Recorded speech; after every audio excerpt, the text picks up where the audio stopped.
Good morning मेरे प्यारे युवा साथियों। आज हम आपके लिए धातु और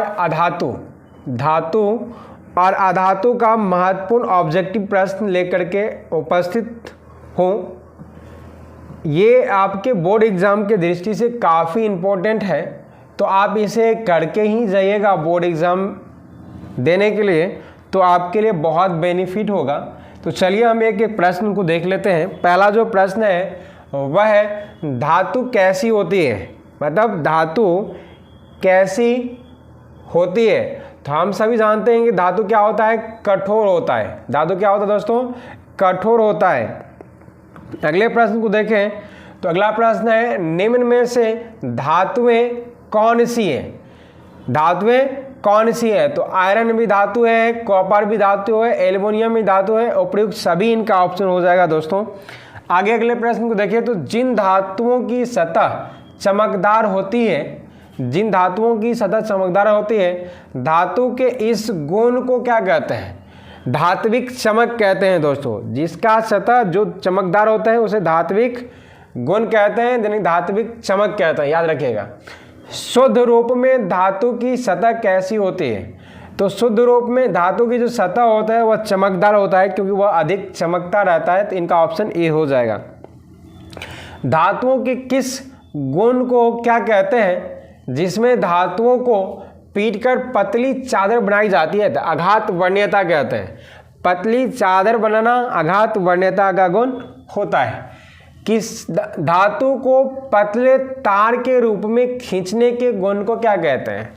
किसी धातु को पीट करके लंबा तार बना सकते हैं तो उनको कहते हैं तन्यता गुण होता है। इसमें धातु में क्या होता है, तन्यता गुण कहलाता है।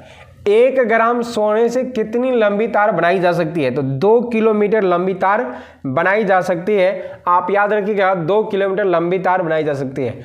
और कई जगह 1 ग्राम सोना से, है ना, सोना से याद रखिएगा, तो कई बार लिखा हुआ रहता है क्या कि 1 किलोमीटर लंबा तार, तो ये भी सही प्रश्न होता है दोस्तों। 1 किलोमीटर का भी बना सकते हैं, लेकिन अधिकतम 2 किलोमीटर तक याद रहेगा, रखिएगा, ठीक है। चलिए अगले देखते हैं कि सबसे अधिक तन्यता किस धातु में होती है, तो सबसे अधिक तन्य जो होता है वो सोना ही होता है।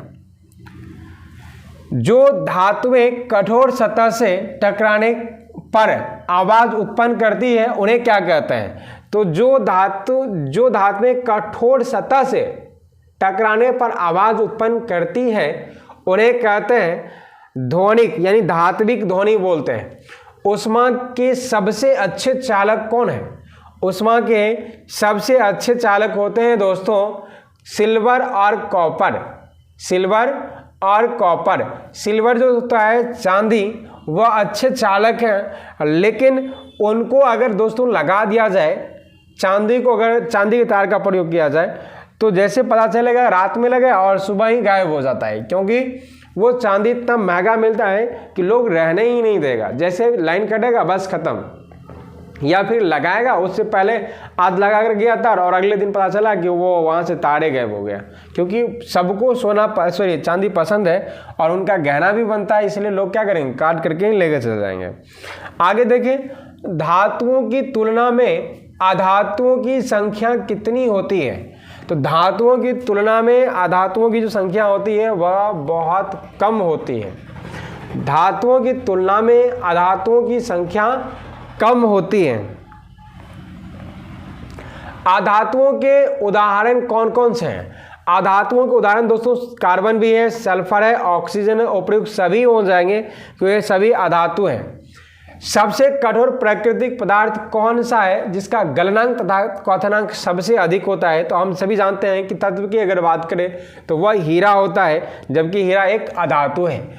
कौन सी अधातुओं का गलनांक बहुत कम होता है, तो कौन सी अधातुओं का, ध्यान रखिएगा, धातुओं का गलनांक बहुत कम होता है, तो इनका जो ऑप्शन हो जाएगा दोस्तों वो हो जाएगा गैलियम सीजियम। इसका मतलब ऑप्शन सी हो जाएगा इनका। कौन सी क्षारीय धातुएं हैं जो चाकू से आसानी से काटा जा सकता है, यहाँ काटा जाती है, है ना, तो वो हो जाएगा क्या, लिथियम भी काटा जा सकता है, सोडियम, पोटेशियम, उपयुक्त सभी धातु को चाकू से काटा जा सकता है। ग्रेफाइट जो विद्युत की सुचालक है वह किस अधातुओं का अपरूप है? जो ग्रेफाइट होता है ना दोस्तों, वो कार्बन का अपरूप होता है, कार्बन का अपरूप होता है ग्रेफाइट, हीरा और ग्रेफाइट, याद रखिएगा, हीरा और ग्रेफाइट कार्बन का अपरूप होता है। ये प्रश्न कई बार 2 मार्क में पूछा भी जाता है, लिखने के लिए बोलता है। तो एल्युमिनियम पर मोटी ऑक्साइड की परत बनाने की प्रक्रिया क्या कहलाती है? एल्युमिनियम पर मोटी ऑक्साइड की परत बनाने की प्रक्रिया कहलाती है एनोडीकरण। क्या कहलाती है? एनोडीकरण। ऑप्शन ये इनका ए सही हो जाएगा। शीतल जल तथा गर्म जल के साथ कौन सी धातुएं अभिक्रिया नहीं करती है? तो शीतल जल यानी ठंडा जल और गर्म जल के साथ अभिक्रिया नहीं करती है, वो एल्युमिनियम भी नहीं करती, आयरन, जिंक, उपयुक्त कोई भी नहीं करती है।